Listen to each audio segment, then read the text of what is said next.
శుక్లాంబరధరం విష్ణుం శశివర్ణం చతుర్భుజం ప్రసన్నవదనం ధ్యాయేత్ సర్వవిఘ్నోపశాంతయే అగజానన పద్మార్కం గజానమహార్నిశం అనేకదంతం భక్తానాం ఏకదంతం ఉపాస్మహే. ఓం గం గణపతయే నమః. ఓం శ్రీమాత్రే నమః. శ్రీ గురుభ్యోం నమః. మా ఆది ఆస్ట్రాలజీని చూస్తున్నటువంటి మీ అందరికీ, అలాగే విదేశాల్లో కూడా ఉంటూ నన్ను ఎంతగానో ఆదరిస్తూ ప్రోత్సహిస్తూ నా వీడియో చూస్తున్నటువంటి మీ అందరికీ కూడా పేరు పేరున నా హృదయపూర్వక నమస్కారాలు. ఇప్పుడు మనం డిసెంబర్ 22 నుంచి 28వ తారీఖు వరకు కూడా 22 డిసెంబర్ టు 28 డిసెంబర్ వరకు 12 రాసుల వాళ్ళకి ఈ ప్లానెటరీ పొజిషన్ ఎలా ఉండబోతోంది, వాళ్ళు ఏ ఫలితాలు ఇస్తారు, ఏం జాగ్రత్తలు తీసుకోవాలి, రెమెడీస్ ఏముంది ఇప్పుడు చెప్పుకుందాం. దానికంటే ముందర మీరు మా ఆది ఆస్ట్రాలజీలో జాతకం చెప్పించుకోదలుచుకుంటే మీ date of birth, time of birth, place of birth ఉండాలండి. 3 ఉండాలి. చాలామందికి చాలా ప్రాబ్లమ్స్ ఉంటాయి. కొంతమందికి మ్యారేజ్ అవ్వకపోవడము, మ్యారేజ్ అయిన తర్వాత ప్రాబ్లమ్స్ రావడము, లేకపోతే కొన్ని ముహూర్తాలు పెట్టించుకోవడము, అలాగే మ్యాచింగ్, భార్యాభర్తలు మ్యాచింగ్ ఉండొచ్చు కదా, బాగా సంబంధించి వధూవరులు అది చెప్పించుకోవడం, ఇలా రకరకాలుగా మన ఆది ఆస్ట్రాలజీ నేనే పర్సనల్గా చేస్తానండి. మీరు ఫోన్ చేసినప్పుడు నేను లిఫ్ట్ చేయకపోతే ఏమనుకోవద్దు, అన్యదా భావించవద్దు. మీరు వాట్సాప్ కింద స్క్రోల్ అవుతున్నటువంటి నెంబర్ ఉంది, దాని వాట్సాప్ మెసేజ్ పెట్టండి. మీకు ఏం కావాలి ఆ డీటెయిల్స్ అన్నీ కూడా, నేను చెప్పినవన్నీ కూడా మీరు డీటెయిల్స్ పెడితే నేను మళ్ళీ ఈ షూటింగ్లో ఉన్నా, అయితే జాతకాలు చెప్తూ ఉన్నా, నేను మళ్ళీ చూస్తాను. చూసిన తర్వాత నేను మళ్ళీ రెస్పాండ్ అవుతాను. మీకు ఫోన్ చేసి మీ గురించి ఏం కావాలి మీరని అన్నీ తెలుసుకుంటాను. తప్పకుండా పరిష్కార మార్గాలు, కంప్లీట్గా జాతకం చెప్పడం అన్నీ ఉంటాయండి. మీరు ఏమాత్రం ఇష్టం ఉంటే, నా వీడియోలు నచ్చితే మీరు తప్పకుండా చెప్పించుకోండి. ఇంకొంచెం అవకాశం ఉంటే షేర్ చేయండి. సరే, ఇది పక్కకు పెడితే మీనరాశిలోనే మీరు రాహు అంత యోగవంతం ఇవ్వడండి. ఈ వారం మొత్తం కూడా 3వ భావంలో గురుడు మాత్రం కొద్దిగా మేలఫిక్ అయినా ఆ స్థానం మంచిది కాకపోయినా గురుడికి మీకు తోబుట్టువులకి, మీ తమ్ముళ్ళకి కానీ వాళ్ళకి బాగుండము, మీ కమ్యూనికేషన్ స్కిల్స్ బాగా పెంచుకోవడము, వార్తా సంస్థలో ఉన్న వాళ్ళకి బాగా న్యూస్ గ్యాదరింగ్ చేసే వాళ్ళకి బాగుంటుందండి. ఇది గురుడు 3వ భావంలో తమ్ముళ్ళకి చాలా సంపద కలిగిస్తాడు, వాళ్ళ వల్ల మీ సహాయ సహకారాలు అందిస్తాడు. మీరు అంతే. అదే కూడా 4th భావాధిపతి కూడా బుధుడు బాగున్నాడు కదండి. కేంద్రాధిపత్యం వచ్చిన ఆయన కోణంలో ఉన్నాడు, గురుదృష్టి ఉంది, పర్ఫెక్ట్గా బాగుంది. అంటే చదువు విషయంలో ఏ ఆటంకాలు లేకుండా హాయిగా ఉంటారు. అంతేకాకుండా తల్లిగారికి ధన విషయంలోనూ, అంటే ఆర్థికంగానూ, ఆరోగ్య విషయంలోనూ సంపదలు కలుగుతాయి. 4th భావం బాగుండడం వల్ల ఎక్కడికైనా సుఖపడే తత్వము, వాహనాలు, సంగీతం అంటే ఇష్టపడము, పైగా కొంతమంది రైతులు అంటాం కదా, వాళ్ళకి పంటలో బాగా రాణించడము. 4th భావం బాగుంది కదండి, ఆభరణాలు, వస్తువులు కొనుక్కోవడానికి అవకాశం ఉంది. నీట్గా ఇల్లుని మీరు అలంకరించుకుంటారు మీ జాతక రీత్యా. కుజుడు 5వ భావంలో వెరీ వెరీ స్ట్రాంగ్గా ఉన్నాడు. అంటే పుత్ర సంతాన యోగం కలగడానికే అవకాశాలు ఎక్కువ ఉన్నాయి. అలాగే రియల్ ఎస్టేట్ రంగంలో వ్యాపారాలు బాగా వృద్ధి చెందుతాయి. కళా రంగంలో ఉన్న వాళ్ళకి కూడా సంపదలు కలుగుతాయి. అలాగే సాహిత్య రంగంలో ఉన్న వాళ్ళకి బాగా బెటర్ డెవలప్మెంట్స్ ఉంటాయి, డౌటే లేదు. అలాగే కొంతమందికి మీలో స్టాక్ మార్కెట్లో ఉంటారు, నేను ప్రోత్సహించను. స్టాక్ మార్కెట్లో ఉన్న వాళ్ళకి, అంటే కొంతమందికి స్పెక్యులేషన్ అంటాం వాటిని.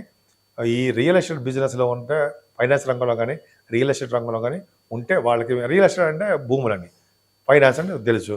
సో ఈ విధంగా మీకు బాగా కలిసి వస్తుందండి. తర్వాత తెలిసి వస్తుంది, ఓహో ఎంత బాగుందా అని. సరే, 7వ భావంలో చంద్రుడితో కలిసిన కేతు ఉన్నాడు, గురుదృష్టి ఉంది. అంటే వివాది శుభకార్యాలు, అనేక రకమైన శుభకార్యాలు మీ ఇంట్లో చేస్తారు. బారసాలు కానీ, లేకపోతే మంచి మంచి శుభకార్యాలు కానీ ఏదో ఉంటాయి కదండి. మంచి మంచి ఇంట్లో గృహాల్లో చేసుకునే, లేకపోతే సత్యనారాయణ వ్రతాలని ఉన్నాయి కదా, అవన్నీ ఇంట్లో మంచి మంచి శుభకార్యాలు చేసుకోవడానికి ఈ నెల 24, 25 తారీఖుల్లో ఉన్నాయి. అంతేకాకుండా అష్టమ స్థానాన్ని కూడా మీకు కుజుడు చూడడం వల్ల తలంతలంగా వచ్చే ఆదాయం బాగుంటుందండి. ముఖ్యంగా భాగ్యస్థానంలో మీకు చాలా బాగుంది. భాగ్య, రాజ్య, లాభస్థానాలు.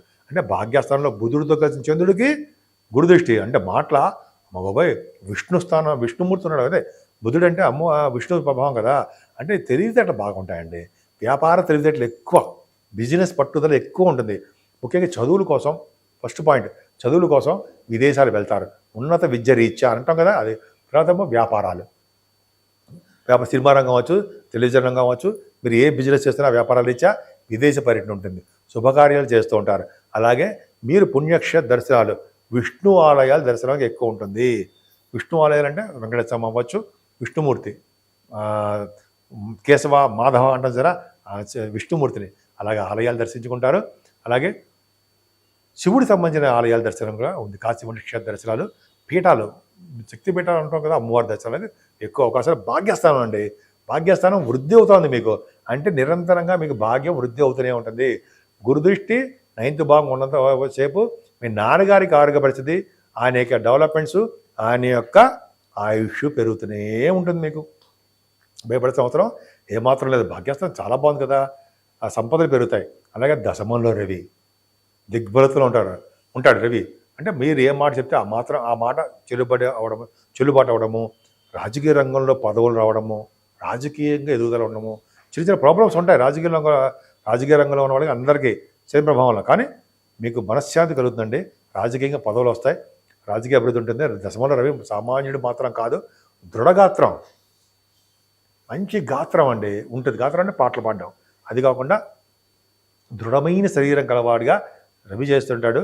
అంతేకాకుండా మీ సంపదలు పెరగడము, ఉద్యోగంలో మార్పులు, గవర్నమెంట్ ఉద్యోగంలో పదవులు, మీరు కష్టపడి సంపాదించే డబ్బులు, దశమంలో రవి విదేశాలుగా దశమంలో రవి ఉన్నాడంటే మీకు మీ నేమ్ అండ్ ఫేమ్ చలామణి విదేశాల్లో కూడా ఉంటుంది. ఎక్కువగా మీ పేరు తెలుస్తుంది విదేశాల్లో కూడా. దశమంలో రవి సామాన్యుడు కాదండి మీరు. అంటే ఇవన్నీ కూడా జరుగుతున్న దశల ప్రకారం ఆధారపడి ఉంటుంది. అలాగే లాభస్థానంలో శుక్రుడు మంచివాడు కాదండి, కానీ గురు దృష్టి కుజ దృష్టి ఉండడం వల్ల లాభాలు అధికంగా వస్తాయి. ముఖ్యంగా బంగారు ఆభరణాలు, వస్తువులు, వెండి వస్తువులు కానీ అవి, వస్త్రాలు, ఈ సినిమా రంగం పరిశ్రమలో ఉన్న వాళ్ళకి, టెలివిజన్ రంగంలో ఉన్న వాళ్ళకి లాభాలు కూడా అధికంగా ఉంటాయండి. మంచి శుక్రుడు ఉన్నాడంటే సినిమా రంగం అంటే మీరు డైరెక్టర్స్ అవ్వచ్చు, నిర్మాతలు అవ్వచ్చు, యాక్టర్స్ ఎవరైనా సరే యాక్టర్స్ అవ్వచ్చు, మీనరాశి వాళ్ళకి మంచి శుభఫలితాలు ఉంటాయండి. భాగ్య, రాజ్య, లాభస్థానాలు ఈ 3 విశేషంగా ఉన్నాయి. సప్తమ స్థానంలో చంద్రుడితో కలిసి కేతు బాగున్నాయండి. ఈవెందో మీకు ఏలినట్టు ప్రభావం ఉన్నప్పటికీ కూడా గురుడు వల్ల సంపద కలుగుతున్నాయి. మీ రాశ్యాధిపతి గురుడు సప్తమ భావాన్ని చూస్తున్నాడు, భాగ్యాన్ని చూస్తున్నాడు, లాభాన్ని చూస్తున్నాడు. ఎంత అదృష్టవంతుడండి మీరు, చాలా చాలా బాగుంది. కానీ 12వ భావంలో శనీశ్వరుడు ఉన్నాడు. సో మీకు ఏలినాడు శని ప్రభావం ఉంది. దానివల్ల భయపడవలసిన అవసరం లేదండి. శనికి సంబంధించిన పూజలు చేసుకుంటూ ఉంటాము, గాయత్రి జపం చేసుకున్న, పెద్దవారికి పేదలకి అన్నదానము వస్త్రదానం చేసుకున్న శనీశ్వరుడు కనికరిస్తాడు. శని భగవాన్ దగ్గర శనివారం దీపారాధన చేస్తూ తైలాభిషేకాలు, నూనెతో అభిషేకాలు చేసుకుంటూ ఉండడం వలన, అలాగే వెంకటేశ్వరం దగ్గర అఖండ దీపారాధన చేయడం వలన, అమ్మవారిని బెజవాడ అమ్మవారిని కొలవడం వలన, భవానీ అమ్మవారు కదండి, మంచి అమ్మవారి కొలవడం మంచి ఫలితాలు. కనకదుర్గ అమ్మవారి యొక్క ఆధీనంలోనే కదా ఈ గ్రహాలన్నీ ఉండేవి. మన శుభాలు చేయాలన్నా, కొద్దిగా కష్టాలు కలిగించాలన్నా అమ్మవారికి ప్రభావం ఉండాలి, అలాగే ఈశ్వరుడి యొక్క అనుగ్రహం ఉండాలి. సో ఇద్దరు ప్రభావం ఉండాలి. అందుకని మీరు ముఖ్యంగా పూజించవలసిన దేవుడు వెంకటేశ్వర స్వామి, వెంకటేశ్వర ఆరాధన, అలాగే అమ్మవారి యొక్క ఆరాధన చేయడం వలన, పూజలు చేయడం వలన సర్వశుభాలు, సర్వసౌఖ్యాలు మీకు కలుగుతాయని నేను మనస్ఫూర్తిగా కోరుకుంటున్నాను. ఇప్పుడు మనం రెమెడీస్ చెప్పబోతుండే ఒక చిన్న రెమెడీ. ఇది అన్ని రాశులకు వర్తిస్తాయి, మీకు వీలుంటే అన్ని రాశుల వాళ్ళకి వేయండి. మేషరాశి నుంచి మీనరాశి వరకు, అంటే మేషము, వృషభము, మిథునము, కర్కాటకము, సింహము, కన్య, తుల, వృశ్చిక రాశి వాళ్ళకి, ధనస్సు, మకర, కుంభ రాశులు, మీనరాశులు, ఈ 12 రాశుల వాళ్ళకి ముఖ్యంగా ఈ నెల 28వ తారీఖున అండి శని త్రయోదశి వస్తుంది. శని త్రయోదశి రోజు తైలాభిషేకం చేయించుకోవడం వలన 12 రాశుల వాళ్ళకి తైలాభిషేకం తెలుసు కదండి మీకు. శనీశ్వరుని పూజిస్తూ మందపల్లిలో కానీ మీ దగ్గరలో దేవాలయాలకు వెళ్ళి శనీశ్వరుని పూజించడం వలన శని దోషాలు ఉన్న వాళ్ళకి, ఆల్రెడీ సప్తమ స్థాన శని దోషము, అష్టమ శని దోషము, అర్ధాష్టమ శని దోషము, ఏలినాటి శని ప్రభావం చాలా రాశుల వాళ్ళకి ఉన్నాయి. ఇలా శని ప్రభావం, శని యొక్క రాశులు శని ప్రభావం చేయించడం వలన, తైలాభిషేకాలు చేయించడం వలన శనీశ్వరుడు వల్ల వచ్చే కష్టాలు, దోషాలు, అపవాదాలు, అవమానాలు ఇవన్నీ కూడా తొలగిపోయి సర్వశుభాలు కలగడానికి అవకాశం ఉందండి.